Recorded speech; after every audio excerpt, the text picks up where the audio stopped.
Hello, my friends. Today we are going to discuss technology and kids. We've touched on this before. I want to get on a little bit more nitty gritty today and share some personal things that we are dealing with. I probably share more than I should. But we're going to talk about what to do with technology and kids, from video games to social media, and how it's affecting our kids. But before we get into that today, I'm very excited. I am hosting a free online workshop on November 1st. Put it on your calendar. It will be at 12 p.m. Mountain Time. And you can translate that into your own time zone.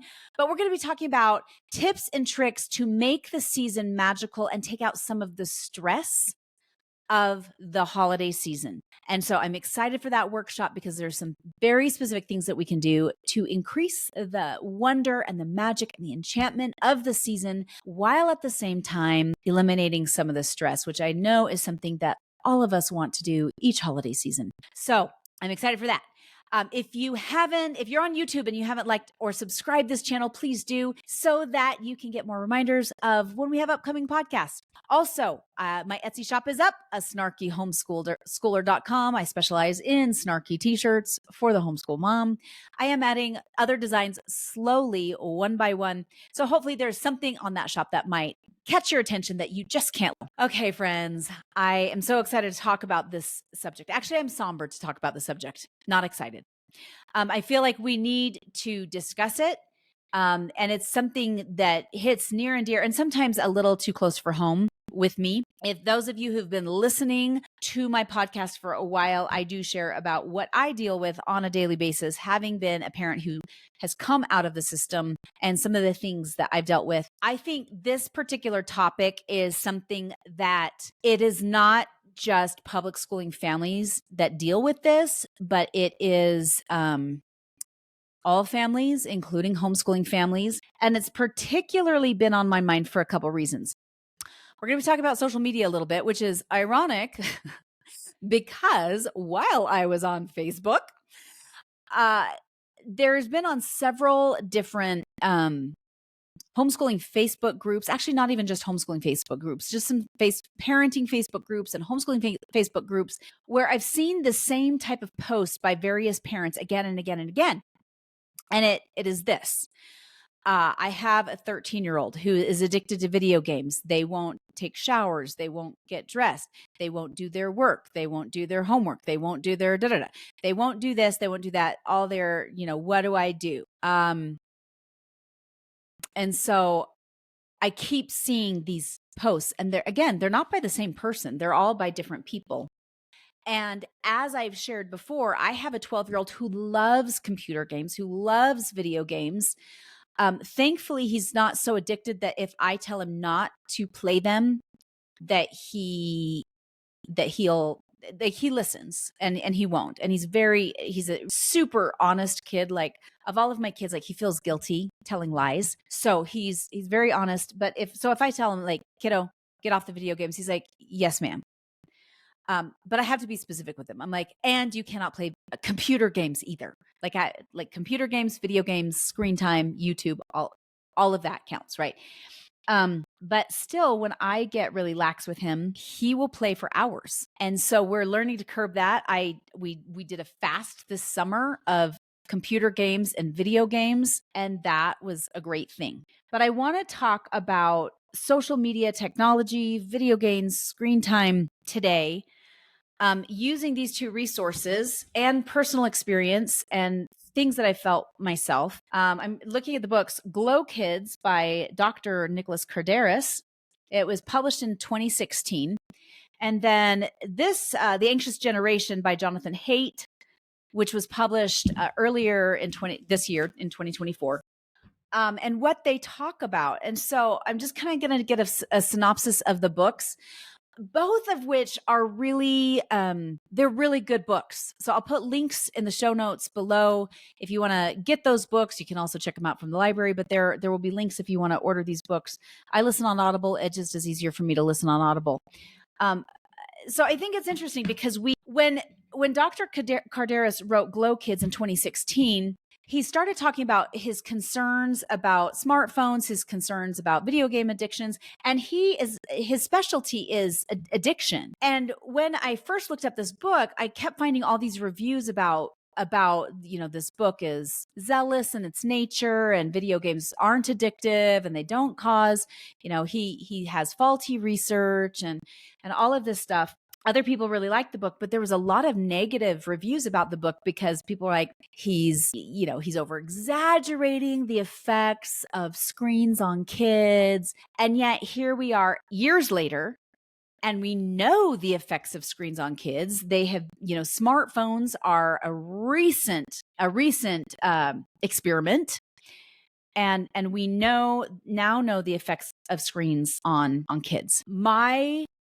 I would say probably my single biggest parenting regret of my life was back years ago when I put a smartphone in my then 13-year-old's hand. That child is now turning 26 in a few weeks. And he's doing great in his life, but the teenage years were really hard. That's an understatement. As I mentioned last week, when I talked about kids and teenagers and homeschooling. He was not homeschooled. He went to public school. He graduated with an associate's degree. So he's a smart kid, but we faced so many problems because we put a smartphone in his hands. And at the time, there was still so many unknowns and everybody was getting their kids smartphones and he really wanted one. And we're like, why not? What could it hurt? And my friends, I learned the hard way exactly how much it could hurt. So let's jump into this. Some of the major key warnings in Glow Kids. And none of this is going to be a shock to you. The gaming industry makes video games addictive on purpose. Boys are more affected by video games than girls. Girls are more affected by social media, which in The Anxious Generation, he talks about girls and social media. Thankfully, I have a 16-year-old daughter who is not on social media. She and Joshua just got smartphones this year. And she's 16 and a half. Josh is 17 and a half. They're a year apart to the minute, by the way, which is unbelievable. But they are more responsible. So they don't get on Instagram. And actually, Joshua finally got on Instagram, but that was more to help me. But he's not, he tends to spend more time on YouTube than he does Instagram or Facebook. My daughter's not on Instagram or Facebook at all. But it's fascinating because video game companies and smartphone companies, they're not our friends and they're not our kids' friends. They are out to make a dollar. Snapchat, it does stuff for, quote, kids, but they're out to make a dollar. They're not out to help our children. I think it's fascinating. I had heard that Bill Gates wouldn't even allow his kids to have a lot of the technology, or Steve Jobs. Now, I don't know if that's true, but that's what I've heard, is they wouldn't put the things that they created into their kids' hands because they knew the dangers of those things. Okay, so with Glow Kids, I'm just going to share some key points in it. The gaming industry makes video games addictive. Our kids get so used to hyper-stimulating screen media that they become impatient with nature. And yet the ironic thing about nature, about that, is that they become impatient with nature. And yet at the same time, when we go in nature, we know it reduces cortisol levels in our system. It increases dopamine and all of those things.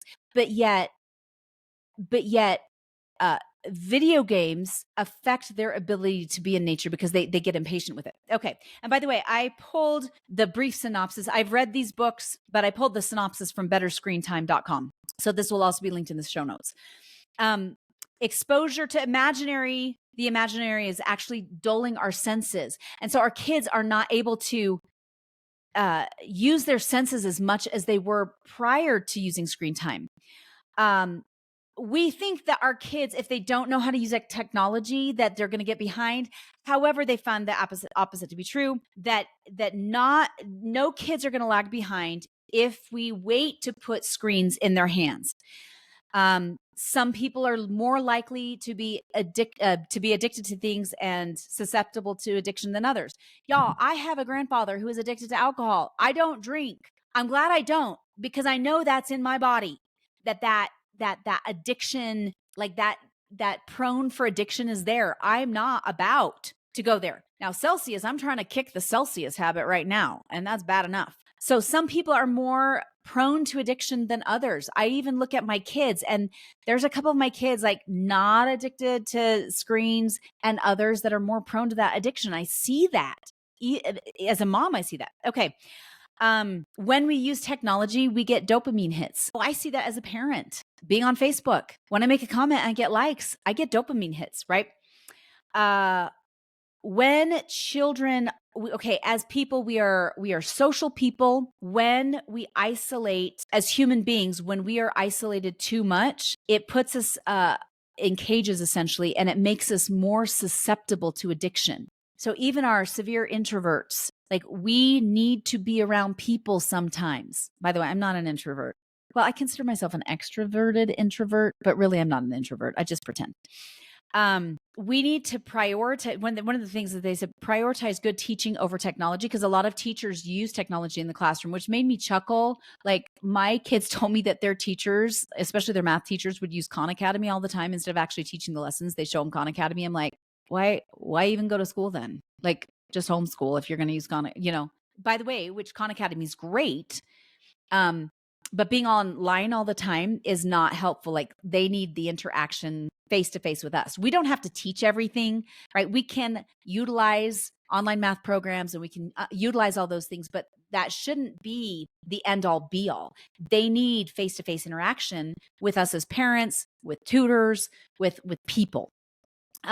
He brings up the question, are screens causing attention deficit disorder? And one of the studies that he cites is that by using tech fast, researchers almost always see a significant decline in clinical symptoms. Now, I'm not saying that attention deficit disorder is not real, but we know, like, I know that my kids in the classroom, when you don't get a lot of recess and you're told tell kids to shut up and be quiet for 8 hours. And then when they get home, they're on screens the whole day, like the whole afternoon or whatnot. It's going to increase problems.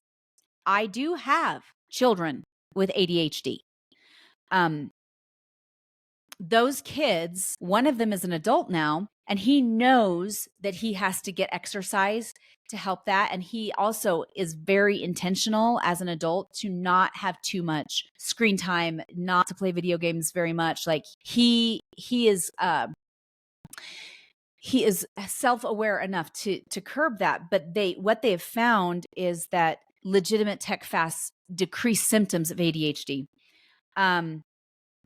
He talks about, like, you can find research to support anything that you want. And he makes the interesting case that you'll find studies that show that video gaming has no effect on the brain. These studies will typically be linked to the same researcher that works with video gaming companies. So as parents, we have to be wise in finding out, who's funding this research?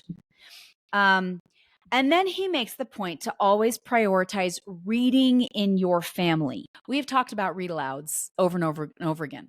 There is nothing better for literacy in children than reading aloud. Yes, do we need to teach our kids how to read? Yes, we do. Some kids are going to learn on their own. Others are not. I had to teach my youngest to read. She wasn't absorbing it on her own, right? But they still show, no matter internationally, it's internationally, parents who read with their kids have more literate children, and it increases all these things. His point is, he says, studies show that reading develops imagination, induction, reflection, and critical thinking, as well as a vocabulary in a way that visual media such as video games and television do not. Proud moment for me was when, after we read The Great Brain, and there's like a 1970s version of The Great Brain that somebody produced, and you can find it on YouTube. And we started to watch that. And my 8-year-old daughter said, can we not watch this? Like 10 minutes in, she's like, I can't watch this. And I said, why? And she's like, because it doesn't match up with what's in my imagination. And I'm bugged, because I love this story, and they're not doing a good job of the story. And then we just saw The Wild Robot. We finished reading the first couple books. Actually, we're in the middle of the second book right now. I had to finish it on my own because I was so intrigued, but I did not tell my kids that. I went back and we're listening. But we watched it last Wednesday. We've read the story. We read aloud the story. And it did enable us to have just a remarkable conversation in the car about what they liked, what they didn't like. My kids brought up the character development was lacking in the movie in a way that the book was so much better. And so we talked, we're like, what was better? And they're like, of course, the book. The movie could not match their imaginations. And then he provides strategies, and we're going to get into strategies for curbing screen time. The anxious generation. He talks about that smartphones are behind the worrying rise of childhood and adolescent and mental health. He talks about how we see an immediate rise in mental health issues when we put smartphones into our children's hands. Now, smartphones were released just a couple years before we gave our son a smartphone. And I can attest to what the findings are as a mom, 100%. He talks about that play-based childhoods are not phone-based childhoods. They promote healthy development. I do have to say, like, Kara and Jacob share a phone. It's a dumb phone. It can do nothing but call and text. It can't even text pictures, and it can make recordings, of which Kara has been working very hard on making movies by recording it, putting it on pause, and then continuing the movie. I don't know if we can even upload it to the computer. It does not do much.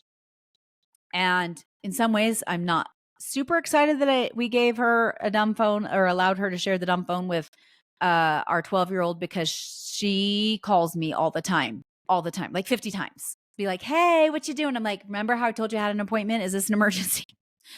Anyway, second guessing myself, but actually I'm grateful for it, because she does take it with her, and she has it, and Jacob have it, or they'll call and tattle on their older siblings if I have to go to a doctor's appointment. Anyway, sleep deprivation. So they're finding that smartphones cause sleep deprivation, and it's impacting the children's health. And then the social media, the impact on social media is intensely affecting teenage girls, their self-esteems. They see a rise in suicide. They've seen a huge rise in suicide since smartphones being released and all that. So those are the crutch of the two books. And then I'll talk about some solutions that they give regarding technology here in a second. But so this has been on my mind, guys, is technology, because I'm dealing with it with my 12-year-old. My older kids don't have a big problem being on social media all the time. They do watch YouTube videos, which I curb, or I'm like, turn it off, shut it down. But the reality is they're older now. Like, they did not get smartphones when they were kids. I learned the hard way with my first child not to put a smartphone into a child's hands. I learned the hard way as a mom. Now I'm dealing with a 12-year-old who loves video games. And so this has been on my mind, like, what can I do? Because we went on an entire fast for all summer, and what can I do better? And I've been thinking about what these moms have been posting, like their children have these severe addictions. Now, I have a child who's not that addicted, right? If I tell him not to, he won't play. Not all kids are like that. I recognize that. But as I was thinking about these moms, I thought, why can't we start being parents better? Like, that's what I was thinking. And I didn't respond to these moms because I felt like they didn't need me to be so brash. But I'm like, okay, if your kids are having problems with video game addictions, then take away the video games. And then I asked myself, like, why don't they? I did something as a younger mom that when we started seeing problems with the smartphone with our son way back when, we took the phone away. It was painful because it was so expensive, and we're like, but we just paid all this money, right? When I saw my kids younger, we had gotten them a GameCube, this is years ago. But when I saw that my younger son, who's now 22, was playing too much, I got rid of the video game system. And some of my concerns were like, but we spent so much money on it. And he really likes it. And what if he wants to harm himself because he doesn't play it? And I started thinking to myself, if that's a concern, then we've got bigger problems than video games, right? But yet I know that that's one of the concerns of a lot of these parents is like, what if they say that they're going to hurt themselves? Well, if they say they're going to hurt themselves, then they need more help than just getting rid of video games. But I've asked myself, like, why don't just get rid of them? And then there's that fear of like that. And so I get it. I get it with these moms where they're afraid to get rid of them is because they paid a lot of money for them, or they're worried they're going to lose their child's trust, or all of these things. But y'all, we've got to start being parents. We've got to start like bucking up and doing something. If our kids have an addiction, we don't keep feeding that addiction. We as parents are responsible for helping them become adults. So take away the video games. Now, it's better if we can take them away little at a time, but sometimes we might have to take them away cold turkey. This week, I saw Jacob was on video games too much. And so I told him last night, you can't be on computer games and you can't be on video games for an entire week. And I'm going to curb screen time. Part of the problem with him playing too much is me, that I get busy and I don't pay attention. And I need to be a better parent and say, enough is enough. You're done. You've had your 1 hour. I've monitored it. You're done. I've gotten lazy and I have to own that as a parent. But one of my kids brought up something really painful. It was my 8-year-old. And she said, Mom, I want to talk to you. And I was scrolling social media and I was super into one of the Instagram videos that I was watching. And I said, go ahead, I'm listening. And she said, I know you're not listening. You're looking at your phone. Mom, look at me in my eyeballs. And I didn't want to. Watching someone make a cool craft was more important than looking at my 8-year-old in my eyeballs. And I realized that I have a problem with social media. And I can't expect Jacob to not be addicted to video games when he watches me scrolling Instagram and Facebook. I'm not on TikTok. So, I have an account, but Instagram and Facebook, I get those dopamine hits. So I'm thinking about this. I think this is one of the reasons why I've avoided doing a podcast where we've talked with Tamara Stryjak and a couple others about technology, but sharing my personal feelings is because it hits too close to home for me, realizing, do I have a problem? What are my kids seeing and what are they mimicking? So last week I had a really just one of those days where you just feel really off and it just felt icky. It just felt And I had so much to get done and I didn't get it all done. And I found myself scrolling and scrolling and scrolling. And for some reason, it gives us this false sense of accomplishment, like we've accomplished or learned something because we've watched recipes or we watched other homeschool moms who seem to live a perfect life, show their perfect lives. And by the way, most of the time they're fabricated lives. I felt icky by the end of the day. And I didn't accomplish all the things that I needed to get done. And I took mental note when I went to bed. And I try not to look at it right before I go to bed because I know that affects sleep and I've got to get sleep. And then the next day, my daughter's forest school enrichment program teacher had called the week before and said, hey, can you help direct the forest school play? We're struggling with it and whatnot. Would you be willing to come and be a guest director this week? And the show's next Saturday. And it's like, oh, that's really short notice, but that's my specialty, right? I'm a K-12 licensed theater teacher. It's kind of my wheelhouse. And working with kids under the age of 9 has its challenges, but really, if we can get them to stand where they need to and not be facing away from the audience and help them speak loudly, you win. I could do that. So I spend all day at the forest school. Now, this is an outdoor play. So I'm outside all day long because the enrichment program is all day. And actually, she needs me to go 2 days because I have to work with 2 separate little casts. So I'm there all day with Kara on Tuesday and all day with Kara on Thursday. And I was not able to spend much time on my phone or scroll or get distracted. And I had to put it away because I had to really focus on getting these children. I was herding cats is what I was doing. I was like, herd the cats. But I was outside all day long and I felt so whole and fulfilled. And I was shocked by the contrast of the day that I spent way too much time on my phone and watching YouTube videos and social media and doing Yes, I did school work with my kids, right? We did homeschooling with the kids. And then I spent way too much time on my phone. And I felt icky versus feeling so whole, being connected with people, being outside. I walk every day. I walk every morning. And I found that my walks are so much more fulfilling when my phone is put away. When I'm not I'll listen to stories and I'll listen to podcasts and things like that. But I do so much better when I'm like really feeling the elements and feeling nature. I still get benefits if I'm listening to something, sure, because I'm outside. Um, and I find my morning walks are what ground me. Like I study my religious text and I strength train, and then I walk home, or I'll go on a walk around the neighborhood, and it centers me. So I've been thinking about this, and I've been thinking about, like, how do I best help with technology with my kids, and with making sure that Jacob does not become a video game addict who ends up living in my basement at 45, smelling because he doesn't take baths or showers, like that's my big fear. And I had that harsh realization that it starts with me, that my kids have to see me and be connected with me, and they have to see me not on my smartphone. And I feel better when I put it down and put it away or turn it off. I'm already good about not answering the phone because I forget that half the time I've turned the ringer off, and then people will text or call, and then I don't realize it because I don't have the notification. I took off the notifications bells because I was like, I am not a Pavlov's dog. When it dings, I'm not going to check it. Right. I did that.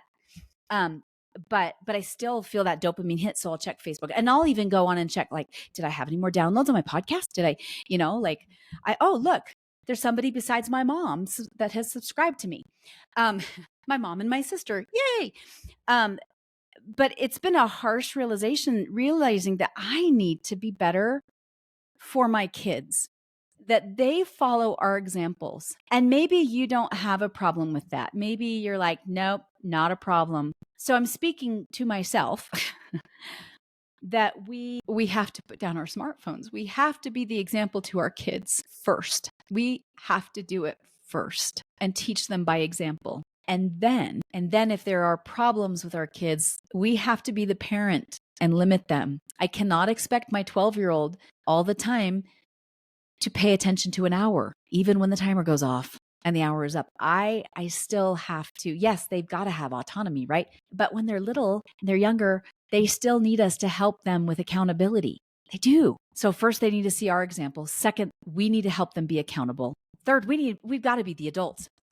In Glow Kids, these are some of the other solutions they give. They say, he talks about like setting limits with our kids, right? Which I've talked about, set limits. And we've got to monitor those limits as parents. That's our job, is to be parents. So he says, allow your kids to be bored. Y'all, boredom breeds brilliance. I will say that till I die.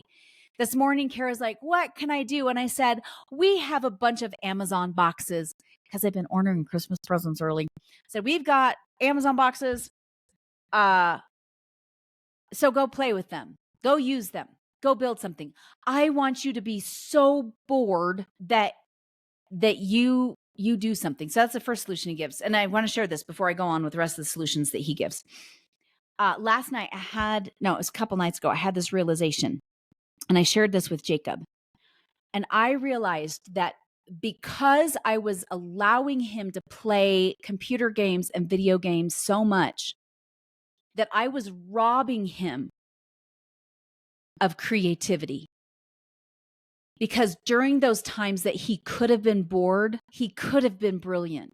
He could have been creating. We are meant to be creators. In the beginning, God created. It's the very first thing that is said in Genesis. If we are made in the image of God, we are meant to be creators. And I, as a mother, am robbing him of his divine appointed position as a creator because I'm allowing him to be distracted, which I've realized, like, we are in a society that wants to be entertained so much that we have all these streaming services and smartphones, that it's robbing us of our divine our divine right and intention to be creative and to be creative beings that we are meant to be, because we want to be distracted all the time. And I'm like, no, I'm going to eliminate the distractions. I'm going to get rid of them. I'm not going to watch Netflix. I'm not going to binge shows.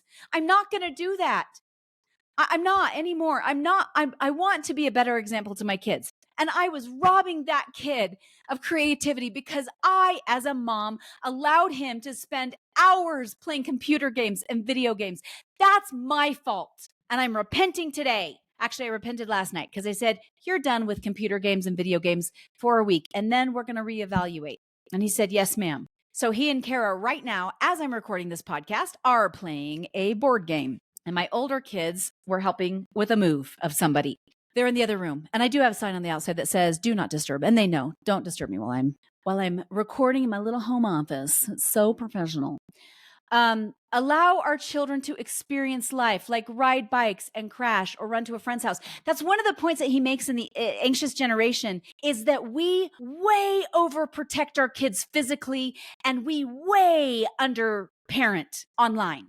I don't know about you, but I still get scared. Like, what if my kids get kidnapped? And honestly, like one of Jacob's little friends' moms was like, you allow him to ride his bike around the neighborhood? I'm like, yes. I said, I'm not as concerned about, I still have that fear. Like, what if he gets kidnapped? And she's like, my sister was kidnapped in the 80s. And I'm like, okay, that doesn't help my fear, right? But we know statistically there's that fear of human trafficking and all of that stuff going on. And yes, kids are still getting kidnapped and we're still seeing that happen, but it's less than what we think it is what I found out. But yet online, we let them have all sorts of freedom, and where they need to have freedom is in childhood and like free play. Dr. Peter Gray came on my podcast months ago and talked about that. Like, children have got to have free play, and we have become overprotective where we should be less protective, and underprotective where we should be overprotective. Okay, so let them experience, let them play. Let them run in the streets and come home when it starts to get dark. The other day, I let Kara and her little friend roam the neighborhood. And we live in a really safe neighborhood. I was like, okay, you have to take your little Gap phone with you. Wherever you go, your little dumb phone, you have to take it with you. And she did. And she said, Mom, we had the most wonderful adventures. They went like 3 streets over. That's it. But she felt, man, she came home and she had a lot to tell me. Lots of exciting adventures, right? For her, it was awesome. They need free play. They need the dopamine that comes from the outdoors. They need the lower cortisol that comes from being outside. He goes on, do your best to have family dinner together. Y'all, I did a whole podcast on this. That's the one thing, like, I fail at so many things as a parent, but we have dinner together. We have dinner together. And if you'd like to know more about dinner together as a family, the podcast episode is called Small Hinges Swing Big Doors. It goes on, involve your kids in hands-on tasks and learning life skills. He talks about how children, adults retain more information when they read from paper versus from a screen. I cannot read books on a screen. I can't do it. I can listen to audiobooks, but I can't read them on a screen. It just bugs me. And I love the smell of books. My daughter, my 16-year-old, who is an avid reader, is like, I love the smell of a fresh book. Smell that. And then she's like, and I love the smell of an old book. Smell that. It reminds me of the Anchorman quote, and I smelled of leather-bound, rich mahogany and leather-bound books. It's never too late to change your brain. Our kids are being rewired by social media, by too much screen time, they're being rewired, but it's never too late to stop and make a change. I'm 47 years old. Y'all, I'm going to rewire my brain because I am putting limits on myself with being on my phone. I'm going to put it away. Stay connected physically with those you love. I mentioned this last week. I had heard a psychologist say on an Instagram reel, and everything you read on or watch on social media is true. Just kidding. Anyway, he said the antidote to addiction is actually connection. That when we are really connected with people, that is one of the major things that helps overcome addictions. And a lot of addicts the reason that they rely so much on these substances is because they're lacking connection. Now, that may not be true all of the time, but as humans, we need connection, physical connection. And we need, there's a gentleman by the name of Colin Karchner. He passed away a couple years ago, and he did a really amazing TED Talk about screens and kids and technology and all the things. And he talks about the power of an 8-second hug. I'll link his TED Talk in the show notes. I've talked about him before. Our kids need 8-second hugs. Now, y'all, for somebody like me who physical touch is the dead last love language, I know for some of you it's like, but it's still good for our brains, for those of us who are not super physical people, but it's more important for our babies. They've got to have at least 8-second hugs, and we've got to be the ones to instigate them. As a matter of fact, have you ever hugged your kids and then not pulled away first? Try it. Hug your child and don't pull away until they release the hug. Watch what happens. Some of your teenagers might be like, and we're done. But what I noticed is like my 17-year-old, he hugs way longer than I will. And I realized he needs that. He needs to feel that. Because if I'm not the one to give him that connection, he will find it somewhere else. And as he's going into adulthood, and yes, I want him to have a beautiful, healthy marriage at some point where she is the number one, not me anymore. But part of that healthy connection is that healthy relationship will come as he's got that beautiful connection with me, which is something I'm perpetually working on. And he's perpetually reminding me that I need to do better. Children bring out the best in us, don't they? Hug your kids. I challenge you. Hug them and don't release first. Let them release the hug. Kids need hobbies. They need outlets. We do too. Y'all, I've started drawing again. I used to draw and paint all the time. I'm very artistic and creative. And I've started doing that again the last couple of months. And it's been so good for my heart and my brain. And our kids need that too.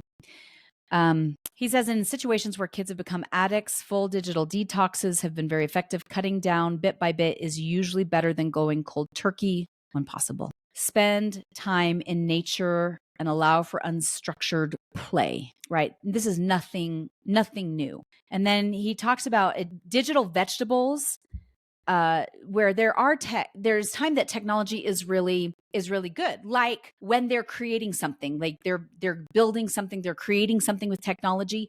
That is beautiful. That is great. Versus digital candy, which is only when they're using it as consumers for recreational purposes. And so we want to create more than we consume. And children, if they're going to be online, they need to be creating more than they're consuming. I had no issues when Jacob was full blown in his animation mode, which his sister said, "Hey, Jacob, you stopped animating." And he's like, "I did." And she's like, "You should animate more because then you'll get better. And your animations were fun." He's like, "I should." That's creation. And again, we're meant to be creators. Nothing is new. We've got to be parents. We've got to set the limits. For those moms on Facebook, I'm just going to tell you, buck up and be moms and do what you have to do. And if your kids have bigger issues and they flip out because of the video games, then you may need to get them more help than you can offer yourself. Maybe give them some psychological help. But moms, let's start. It starts with us. That's what I've had to realize the hard way. We are better people when we are more present with our kids. And by the way, you know how you spell love? How children spell love? They spell it Time. I wanted to say that last week and then I forgot, but it applies this week. They want our time. They don't want us looking at our screens. And I was brutally brought aware of that with my 8-year-old. And we have to set the example first, and then we have to be the parents that we are supposed to be. We have to set the limits. We have to hold them accountable. We have to do that because they're still growing. They're still kids, and they are under our stewardship as parents. My friends, we can do this. We can get the technology in control in our families, in our lives, and become better. So let's do those things. Get our kids out in nature. Let's give them unstructured play. Let's have dinner together. Let's give them connection and give them hugs and play stinking board games with them. Because when they have more connections, the video games become less important. That's actually one other thing I want to say before I close out. Joshua and I were talking about this, and he said, and Joshua does not get into, he'll spend more time on YouTube than he will on video games. And he'll play. Don't get me wrong. He'll play them. but not very much. And he was the one who bought the Switch, which another note to self. He was like, can I use my money to buy a Switch? Another regret. I wish I would have said, no, you can use your money for something else. But I didn't. I said yes. My husband was not happy about that. This is years ago. And then he played the Switch. But then as we started, like, as he got more and more into homeschooling and more into his personal interests and things that he was interested in, the video games became less important because he realized he loved creating in different ways and he loved doing things in different ways. And he brought this up the other day as he said, Mom, when I found that there was things far more interesting than video games, I didn't want to do them anymore.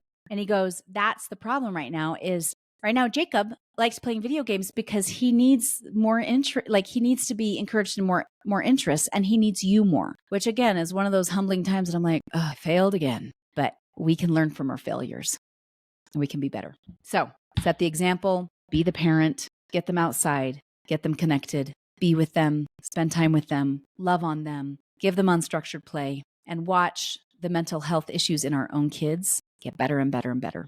With that, Anxious Generation, Glow Kids, fabulous books. The links are in the show notes. You got this, mamas and papas. We'll talk next week. If you enjoyed this today, please like and subscribe. You could also join our private Facebook group at School to Homeschool or sign up for our newsletter at www.schooltohomeschool. Have a great day.